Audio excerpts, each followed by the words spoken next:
नमस्कार। अहम खबरों में आपका बहुत बहुत स्वागत है। मैं हूं आपके साथ आश्रुति वोहरा। बुलेटिन का आगाज करेंगे। कोंडागांव में राष्ट्रीय अनुसूचित जनजाति आयोग की सदस्य डॉक्टर आशा लकड़ा और विधायक सुश्री लता उसेंडी बस्तर पंडम के जिला स्तरीय समारोह में शामिल हुए। इस दौरान कलेक्टर नुपुर पन्ना सहित स्थानीय जनप्रतिनिधिगण उपस्थित भी रहे। आपको बता दें, समारोह में डॉक्टर लकड़ा ने स्टॉलों का अवलोकन किया, बस्तर की जनजातीय संस्कृति से रूबरू हुए, साथ ही उन्होंने हाथ में गोदना भी गुदवाया। कार्यक्रम को संबोधित करते हुए डॉक्टर आशा लकड़ा ने शासन की इस पहल की सराहना की और कहा कि जनजातीय संस्कृति और परंपरा के संरक्षण की दिशा में ये एक महत्वपूर्ण पहल है।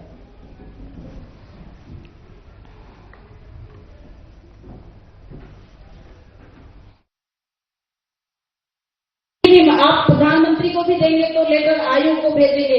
आयोग फील्ड विजिट करती है, देखती है, समझती है, फिर उनको आगे बढ़ाने का काम करती है। तो जनजातीय आयोग जनजातीय समुदाय का संरक्षण और संरक्षण करने के लिए है। इस सब बात को आप लोग को जानना पड़ेगा। पुनः आप सब लोग यहाँ त्योहार मनाने के लिए आए हैं, उत्सव मनाने के लिए आए हैं, यात्रा लगाने के लिए आए हैं, मेला लगाने के लिए आए, प्रदर्शनी लगाए हैं। मैं पूरे टीम को अपने हृदय से हार्दिक हार्दिक अभिनंदन और स्वागत करती हूँ। बोलिए भारत माता की।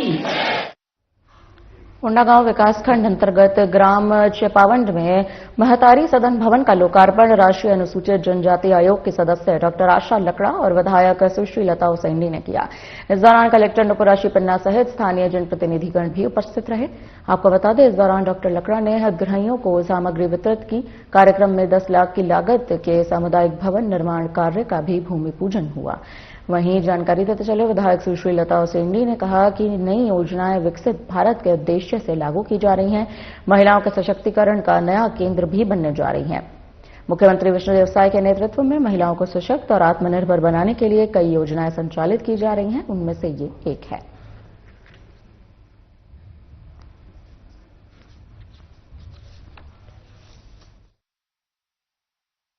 स्वस्थ पंचायत सम्मेलन प्रतिवर्ष की भांति इस वर्ष भी विकासखंड चारामा पे किया गया है।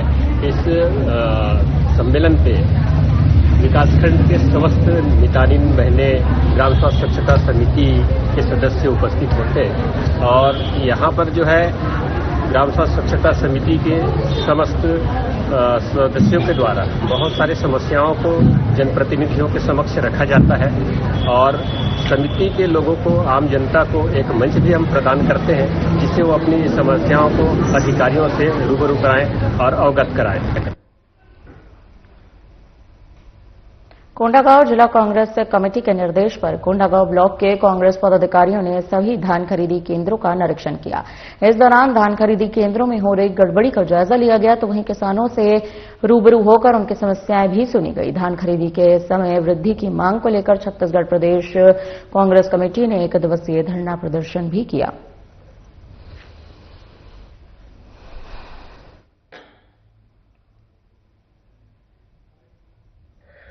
कार्यक्रम जिला कांग्रेस कमेटी के निर्देशानुसार और ब्लॉक कांग्रेस कमेटी सह कांग्रेस कमेटी के तत्वाधान में हम लोग 1 दिवसीय पूरे जिला के सभी ब्लॉक मुख्यालयों में निर्देशित किया गया है कि धान खरीदी में जाकर किसानों से वहां जानकारी लें, क्या परेशानी है किसानों को।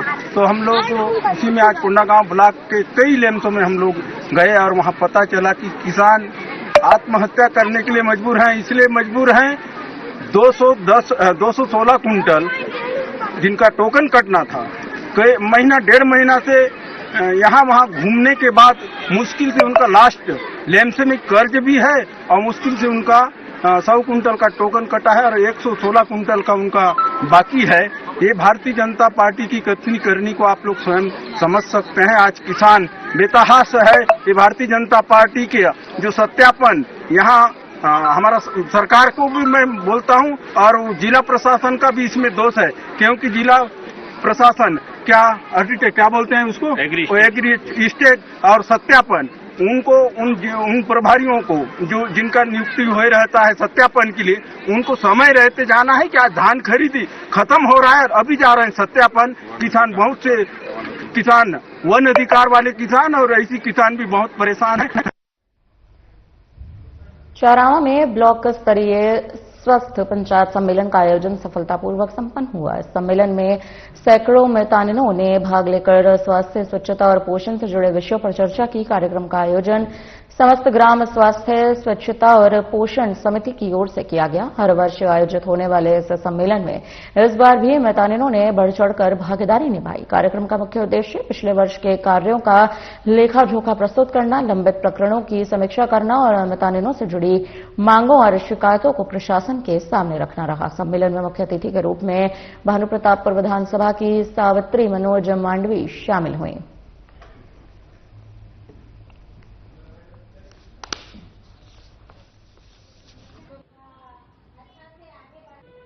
समस्या ये है कि धान कोटगांव सोसाइटी में पहले तो टोकन 934 कुंटल करीस, बाद में 1200 कुंटल करीस। 1200 कुंटल करे के बाद में ये सबसे बड़े किसान मोर पिताजी के नाम में है। 1460 कुंटल धान बिकना रही। 1460 में 314 कुंटल के टोकन पहली काटिस। बड़े किसान मतलब 3 टोकन काटे के लिए सरकार की तरफ से आदेशी थी। सेकंड टोकन जब अभी कल बात हुई तो 500 कुंटल के काटे हैं। 1146 कुंटल के पीबी 19/1/26 के पटवारी जाकर के भौतिक सत्यापन करके कंप्यूटर में दे। कल जब 500 कुंटल के टोकन कटिस तो ओकर कहना है कि भाई अब 100 कुंटल से ऊपर तो धान नहीं बिक सके।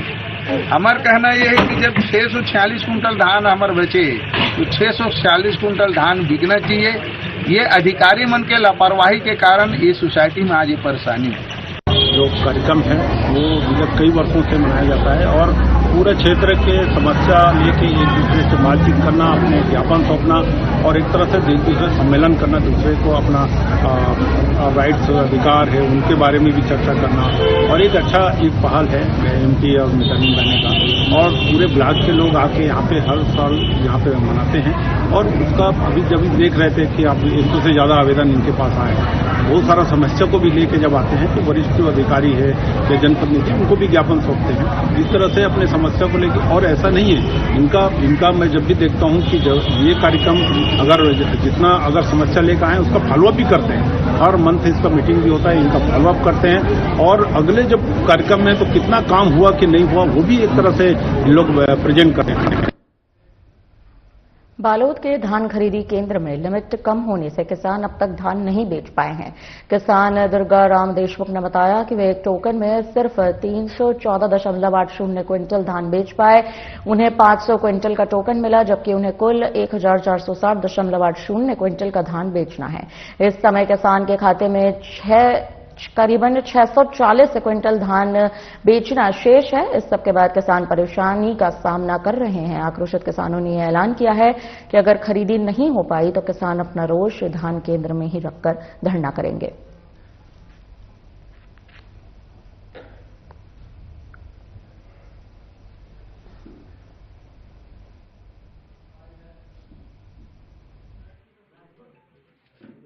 समस्या ये है कि धान कोटगांव सोसाइटी में पहले तो टोकन 934 कुंटल करीस, बाद में 1200 कुंटल करीस। 1200 कुंटल करे के बाद में ये सबसे बड़े किसान मोर पिताजी के नाम में है। 1460 कुंटल धान बिकना रही। 1460 में 314 कुंटल के टोकन पहली काटिस। बड़े किसान मतलब 3 टोकन काटे के लिए सरकार की तरफ से आदेशी थी। सेकंड टोकन जब अभी कल बात हुई तो 500 कुंटल के काटे हैं। 1146 कुंटल के पीबी 19/1/26 के पटवारी जाकर के भौतिक सत्यापन करके कंप्यूटर में दे। कल जब 500 कुंटल के टोकन कटिस तो ओकर कहना है कि भाई अब 100 कुंटल से ऊपर तो धान नहीं बिक सके। मैं गांव झीका के निवासी हूँ। संजय कुमार महेश्वर मोर नाम है। जब से धान खरीदी चालू हो है 15 नवंबर से, अब जब हमन वो पोर्टल खोलें तो एक तो शुरू में का एग्री स्टेक के कारण आधा 7.52 हेक्टेयर मोर काट दे रही है। मोला जोड़वाए के चक्कर में मोला 15 दिन चक्कर काटना पड़ी तहसील ऑफिस पटवारी ले के जोड़वाया। तब यहाँ पहला टोकन कटवाया तो ले दे के 128 कुंटल बिकिस मोर। ओकर बाद फिर दूसरा कुंटल के लिए रेगुलर प्रयासरत हो, अभी तक मोर टोकन मिलते नहीं। रोज आता हूँ सोसाइटी में, रोज मन से गुमराह होता हूँ, सही कहीं जवाब नहीं दे।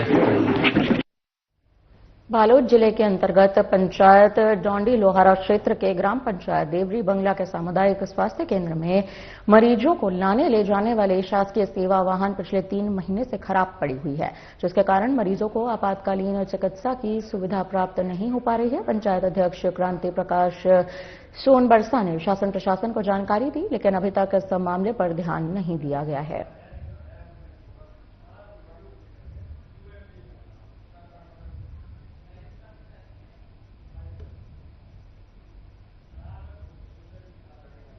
बंदी जो समस्याएं चल रही थी वो ये है एम्बुलेंस की 10 इमरजेंसी का, जिसमें देवरी सीएससी का, उसमें एम्बुलेंस 3 महीना हो गया खराब चल रही है। तो उसको जिला पंचायत में भी जानकारी दी हूँ और यहाँ जानकारी देने के बावजूद भी यहाँ सुनवाई नहीं हो रही है।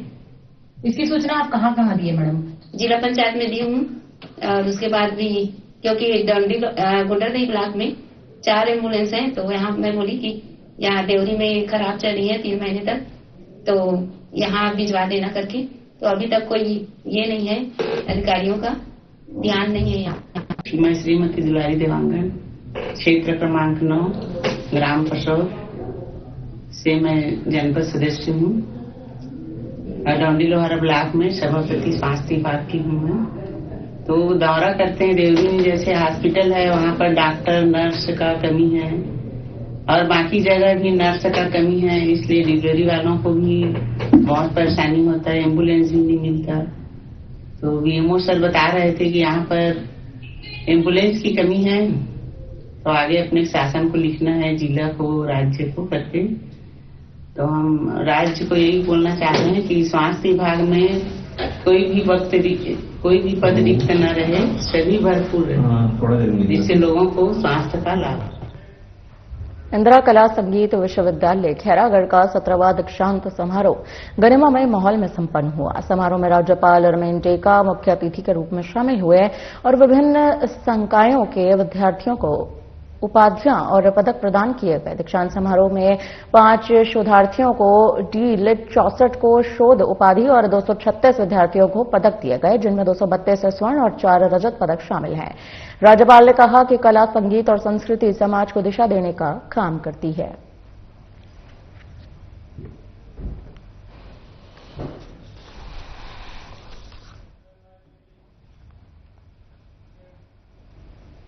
मुख्यमंत्री विष्णुदेव साय ने मंत्रालय महानदी भवन में सरगुजा ओलंपिक 2026 के लोगों और शुभंकर गजरू का अनावरण किया। मुख्यमंत्री ने कहा कि सरगुजा अंचल पूरे उत्साह और मनोयोग के साथ ओलंपिक आयोजन के लिए तैयार है और यह मंच खिलाड़ियों को अपनी प्रतिभा दिखाने का एक बड़ा अवसर देगा। मुख्यमंत्री ने बताया कि 12 खेल विधाओं में करीब 3,50,000 खिलाड़ियों का पंजीयन खेल भावना को दर्शाता है। उप मुख्यमंत्री अरुण साय ने कहा कि सरगुजा ओलंपिक के विजेता खिलाड़ियों को राज्य की खेल अकादमी में सीधे प्रवेश मिलेगा।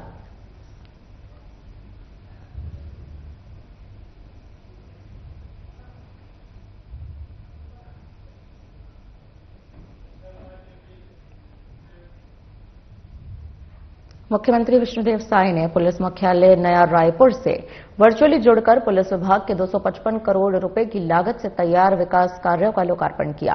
इस दौरान प्रदेश को 8 नए साइबर पुलिस थानों, आवासीय भवनों और नवीन थाना भवनों की सौगात भी मिली। मुख्यमंत्री साय ने कहा कि बेहतर आधारभूत सुविधाएं मिलने से पुलिस अधिकारियों और कर्मचारियों को सकारात्मक वातावरण में कार्य करने की प्रेरणा मिलेगी, कानून व्यवस्था और अधिक सुदृढ़ होगी। उन्होंने ये भी कहा कि साइबर थाना, एसडीओपी कार्यालय, चौकी भवन और आवासीय परिसर आधुनिक और सुविधाजनक बनाए गए हैं।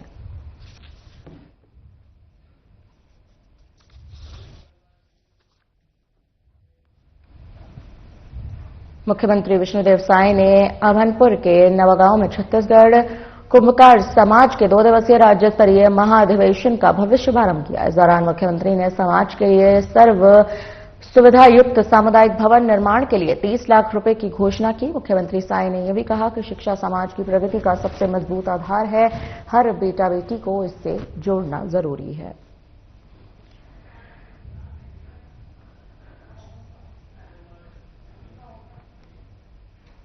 उप मुख्यमंत्री अरुण साय राजनांदगांव के स्टेट स्कूल मैदान में आयोजित 7 दिवसीय स्वदेशी मेला के समापन समारोह में शामिल हुए। इस अवसर पर उन्होंने स्वदेशी और आत्मनिर्भर भारत को सशक्त छत्तीसगढ़ की बुनियाद बताया। डिप्टी सीएम अरुण साय ने कहा कि स्वदेशी के संस्कार और विचार ही भारत के समर्थ राष्ट्र बनाते हैं। गांव के कारीगरों और श्रमिकों के श्रम से बनी वस्तुओं को अपनाकर ही देश को आत्मनिर्भर बनाया जा सकता है।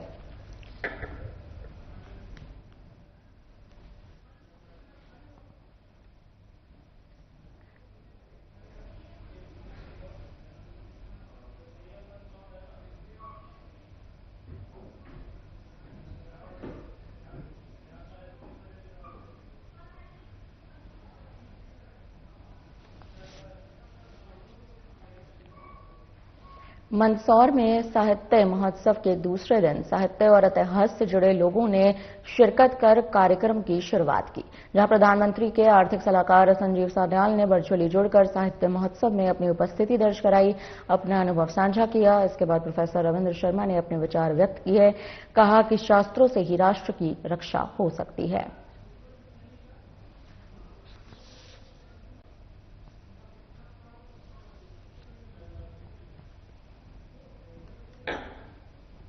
बालाघाट विधायक अनुभा मुंजारे की ओर से अपने विधानसभा क्षेत्र अंतर्गत पंचायत लालबरा के ग्राम पंचायत रामपुरी में सामुदायिक भवन निर्माण के लिए भूमि पूजन किया गया। विधायक अनुभा मुंजारे के अथक प्रयास से ग्राम पंचायत रामपुरा में 25 लाख रुपए की लागत से सामुदायिक भवन स्वीकृत हुआ। विधायक अनुभा मुंजारे के प्रयास से ये बहुप्रतीक्षित सामुदायिक भवन की मांग आखिरकार पूरी हुई है।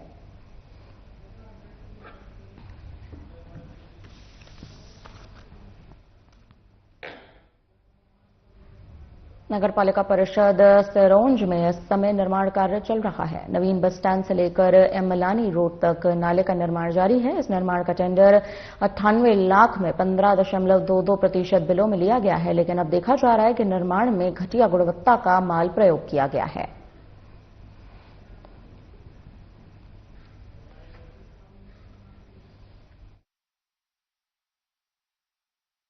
सिरोंज में चल रहे विकास कार्यों को भी और चलते बताते हैं। जो मंडी बाईपास रोड पर जो नाले का निर्माण का कार्य चल रहा उसको दिखाते हैं। जो नाले का निर्माण किया गया है वो नाला देखिए, ये देखिए। हमारे कैमरामैन से कहेंगे जब पूरा पानी भरा रहा है, इसका वाटर लेवल भी नहीं है यहाँ पे। वो जो दीवारें हैं जो आड़ी टेढ़ी तिरछी, इन दीवारों को हमारे कैमरामैन से कहेंगे दीवारें दिखाइए, ये बिल्कुल आड़ी तिरछी है, बिल्कुल वजन पड़ेगा तो बिल्कुल भी आड़ी हो जाएंगी। मुझे पूरा खराब हो रहा और दोनों साइड इसका बेस भी नहीं डला, जो कि पानी के नीचे की ओर निकल रहा है। और हम यहाँ के रहवासियों से जानेंगे कि इसका काम कैसा हो। दीपक जी आप बताएंगे कार्य निर्माण कार्य चल रहा है, सही हो रहा है? नहीं गलत हो रहा है। निर्माण जो हो रहा है जो गुणवत्ता में नहीं हो रहा, गुणवत्ता में खराब है। इसका वाटर लेवल भी सही नहीं मिला रहा। वो वैसे जो नीचे की बेसमेंट है वो भी सही नहीं डला, दीवारें जो है वो सही नहीं बनी, मजबूती बिल्कुल आड़ी तिरछी भग रही है सब। आगे की ओर बताइए दीवारें कैसी जा रही हैं? दीवारें सब दूर बन रही है और आगे जो नाला है बंद है, आगे खुली रही है, उसमें पानी सही से नहीं निकलेगा।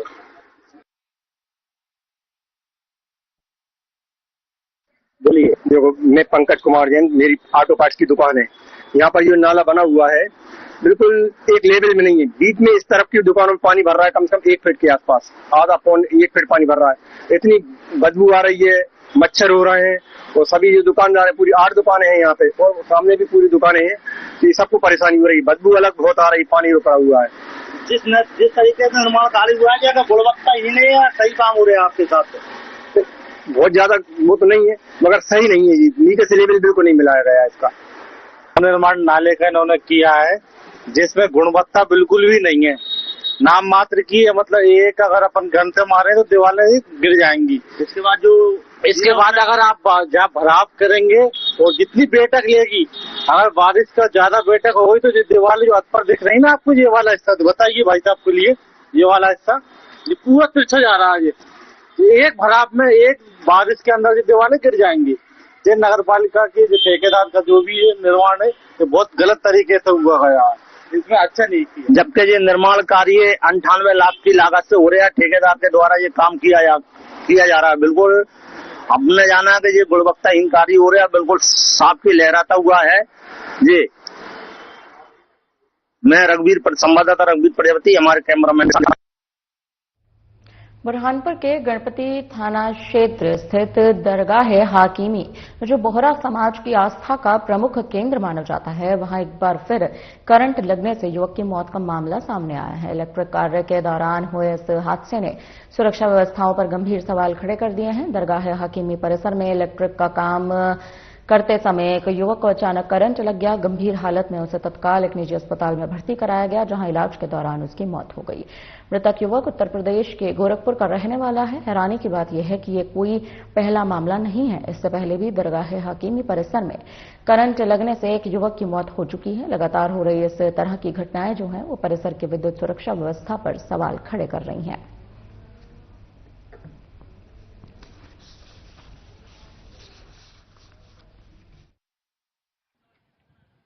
अंदर हकीमी दरगाह में सर वो काम कर रहा था, मशीन चला रहा था, ऑटोमेटिक झटका लग गया बिजली का, गिर गया। फिर हम उसको लेके आया अस्पताल में। अच्छा, उसके बाद सर उसका डेथ हो गया।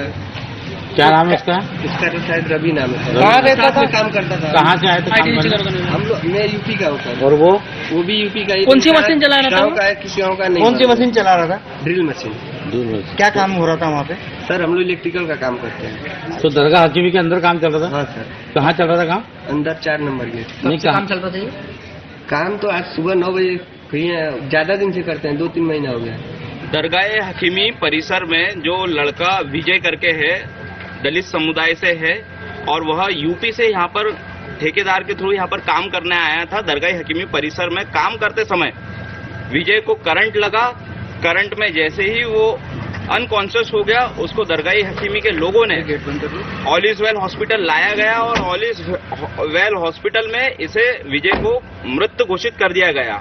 और हमारे सामने ही ऑल इज वेल हॉस्पिटल के कर्मचारी, शासन प्रशासन बॉडी को हाईजैक करके हमारे सामने ले गया, और इसमें शासन प्रशासन पूरा दबाव बना रहा है कि मामले को दबाया जाए और इसको जल्द से जल्द शांत किया जाए। फिलहाल के लिए इस बुलेटिन में इतना ही। मुझे दीजिए इजाजत। नमस्कार।